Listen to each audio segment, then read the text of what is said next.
Csorwe was sitting in the antechamber, trying to pick out the words, as she did from time to time, when she heard someone coming down the passage. She drew her feet up into the alcove, hoping she might not be noticed. A bubble of candlelight approached and opened. It was Anguinad, one of the lay sisters. "Csorwe, dear, come out from there. You're wanted upstairs," said Anguinad. The other lay sisters called Csorwe Miss, or, unbearably, Ma'am. But Anguinad had been Csorwe's nurse, and there were certain liberties permitted to her. Csorwe slipped down from her perch. She didn't think she was late for afternoon prayers, but it was easy to lose your place in time, even as she knew, when you only had so much time to lose. "There's a pilgrim here for you," said Anguinad. "Very foreign, shabby-looking, although I can't say I'm surprised about that. They're saying he came through the hills on foot." Pilgrims visited the House of Silence every now and then.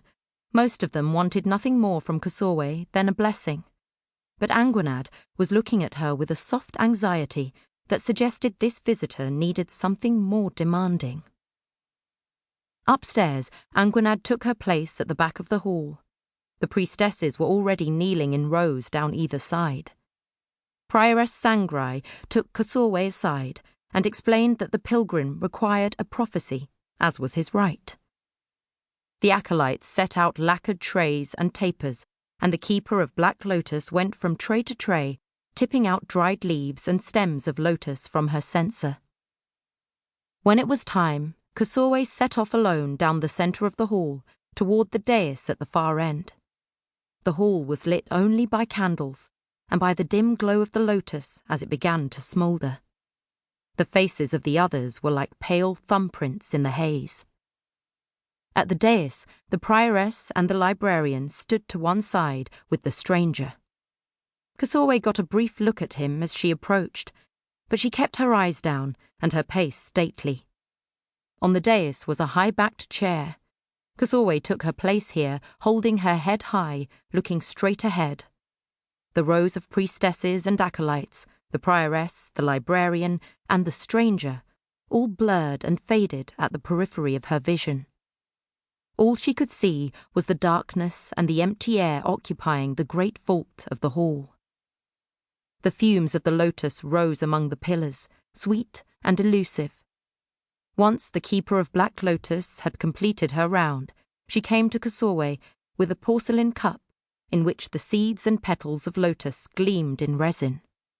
It gave off a fine, black, coiling smoke. The followers of the Unspoken name bowed their heads all at once, repeating in one murmuring voice, "Unspoken and unspeakable one, Knight of Abyss, overseer of the Eaten worlds, praise and reverence unto your chosen bride. May she intercede for us." Csorwe raised the cup and took a breath. Cedar, pepper, incense, and underneath it all, the irresistible perfume of the lotus. Her sight darkened, and a pleasant ache crept up her limbs, followed by a numbness.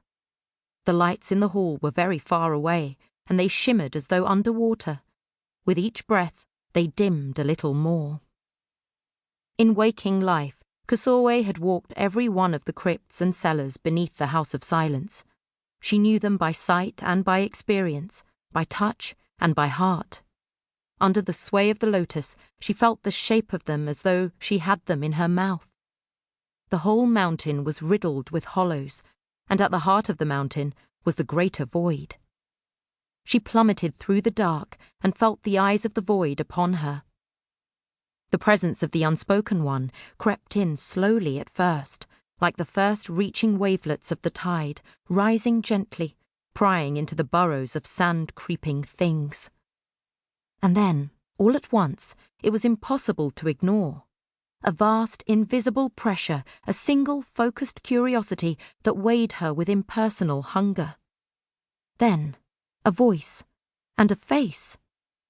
Back in the hall of the House of Silence, the stranger was kneeling before her, making the salute of sealed lips in respect. His face rippled and gleamed, swimming.